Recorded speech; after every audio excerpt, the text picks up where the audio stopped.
이온 결합만 할 거예요. 이온 결합 끝나면 진도 다 나가고 시간 많이 남아도 어차피 다 자유시간 드릴 거니까 그렇게 알고 계시고, 화학 결합이라는 것은 여러분들이 이미 1학년 때 배웠고 우리가 이번 학기에 배울 이온 결합과, 그리고 두 번째 다음 학기에서 메인 내용이 될 공유 결합, 그리고 여러분들이 아직 배우지 않았지만 원리는 금속 결합이 제일 어려워요. 근데 시험은 쉽게 나오는 금속 결합, 이렇게 세 가지를 배울 거예요. 어쨌든 얘들아, 그 맥락을 잡아야 되는 건 얘도 화학 결합이라는 공통 범주 안에 묶여. 근데 그 와중에 차이점이 있는 거기 때문에 공통점과 차이점을 잘 알고 계셔야 되고요. 공통점은 당연히 이온 결합과 공유 결합과 금속 결합을 다 배워야 이해할 수 있는데, 교과서 순서당 제일 앞에 나와 있기 때문에 100페이지 밑줄 잠깐 치면서 키워드만 가볍게 살펴보고 이온 결합으로 바로 넘어갈 건데요. 100페이지 밑줄 친 내용은 2학기 때 다시 설명드릴 겁니다. 밑줄.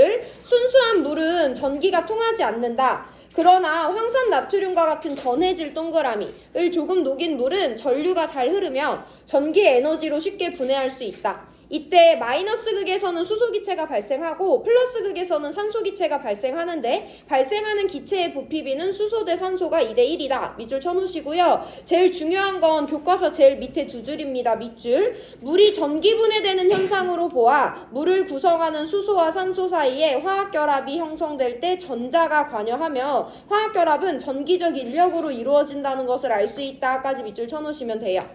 우리 여기서는 뭐 많이 안 배울 거고 전기분해라는 키워드만 정리하고 이온결합으로 넘어갈 건데요. 전기분해는 간단히 말해서 물질에 전기에너지를 가해서 그 물질을 분해하는 거야. 직접적으로 예시를 들어보면 교과서 예시 나온 H2O라는 애가 있는데요. 내가 이 물질에다가 전기에너지를 가할 거야. 그럼 얘가 성분 원소로 분해가 된대요. 너네 원소 원자 구별할 수 있지? 얘 원소 몇 가지로 이루어져 있어? 두 가지잖아. 누구랑 누구야? H랑 O죠. 그럼 여기 전기 에너지를 가하면 얘는 수소랑 산소 두 가지로 분해되는 과정을 전기분해라고 합니다. 이게 일단 화학 개념이에요. 근데 서브로 알고 있어야 되는 건 비금속은 자연상에 혼자 존재할 수 없어. 수소 금속이야, 비금속이야? 수소는 비금속이에요. 그럼 혼자 존재할 수 없다는 건 H로 존재하는 게 아니라 H2의 형태로 존재해요. 산소 금속이야, 비금속이야?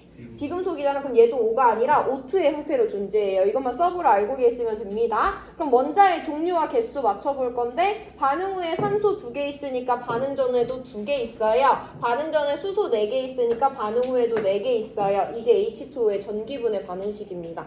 전기분해는요, 물질에 전기에너지를 가하면 걔가 성분 원소로 분해되는 거야. 몇 번 더 연습해 볼 건데, 내가 NaCl이라는 물질에다가 전기 에너지를 가해서 전기 분해할 거야. 그럼 얘를 구성하는 원소로 나눠진 다음에 얘 구성하는 원소 몇 종류야? 두 종류. 누구랑 누구야?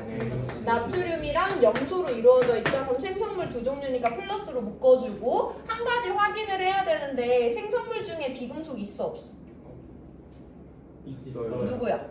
염소 비금속이잖아. 그럼 얘는 땡2의 형태로 존재한 다음에 이렇게 작성해 주시면 되고요. 그럼 염소 원자 2개니까 2개, 나트륨 원자 2개니까 2개로 맞춰주면 이게 NaCl의 전기분해 반응식이에요. 두 번 더 연습하고 전기분해 마무리할 건데, NH3라는 애한테 전기에너지를 가하면 성분 원소인 질소와 수소로 나눠지겠죠. 질소 비금속, 수소 비금속이에요. 그래서 N2H2라고 써주시면 되고, 수소 원자의 개수가 제일 지저분하게 엮여있으니까 최소 공배수 6으로 맞춰주면 얘가 2가 되고 얘가 3이 돼. 그럼 질소 원자 2개니까 2개 맞죠? 그래서 NH3는 이와 같은 과정으로 전기분해 됩니다. 마지막으로 CaCl2라는 물질 볼 건데, 얘한테 전기 에너지 가하면 칼슘이랑 염소 2로 분해가 되겠죠. 원자 종류와 개수까지 다 맞아요. 자, 그럼 우리가 전기 분해를 왜 배우냐? 그냥 간단하게 설명드리고 갈 건데, 너네 H2O는 이미 1학년 때 배웠잖아. H2O는 산소 하나가 수소랑 결합하고 있는 물질이죠. 내가 얘한테 전기 에너지를 가했더니 이 결합이 어떻게 되고? 끊어져서 H2랑 O2가 된다는 거잖아. 그럼 이 결합은 얘네만의 나름의 이유가 있어서 결합을 형성했을 건데, 얘한테 전기 에너지를 흘려보내줬대. 전기 에너지는 전류를 흘려보내주는 거죠. 전류는 전자의 흐름이잖아. 얘네한테 전자를 마구마구 흘려보내서 얘네의 전자의 상태를 변화시켰더니 결합이 끊어졌대. 그러면 이들 간의 결합엔 전자가 깊숙이 관여하고 있기 때문에 내가 전자의 흐름을 바꿔줬더니 결합이 끊어졌구나 라고 해석하시면 되거든요. 그래서 화학 결합에는 전자가 관여한다 라는 명제만 자연스럽게 받아들여 주시면 돼요. 화학 결합은 어떤 애들을 화학 결합이라고 하냐? 결합을 할 때 전자가 관여한 결합을 화학 결합이라고 해요. 이온 결합도 공유 결합도 금속 결합도 모두 다 결합에 전자가 관여하기 때문에 전기 에너지를 가해주면 걔네들이 성분 원소로 분해가 되는 거예요. 이것만 간단히 알고 계시면 되고, 그럼 우리는 이제부터 중요한 용어 도입을 할 거니까 잘 들으시고, 자, 화학 결합에는 모두 다 전자가 관여한다는 공통점이 있는데 그 와중에 차이점이 있으니까 이름을 다르게 부를 거 아니야. 그 차이점을 분명히 설명드릴 건데요. 이온 결합은 어떤 화학 결합이냐면 금속 원자랑 비금속 원자가 만났을 때 형성되는 화학 결합을 이온 결합이라고 우리가 묶어요. 공유 결합은 어떤 화학 결합이냐면 비금속 원자랑 비금속 원자가 만났을 때 전자가 관여한 화학 결합을 공유 결합이라고 묶고요. 금속 결합은 말 그대로 금속만 있을 때 형성되는 화학 결합을 금속 결합이라고 합니다. 우리는 그 중에 이온 결합만 이번 단원에서 배울 거예요. 자, 우리 그럼 이온 결합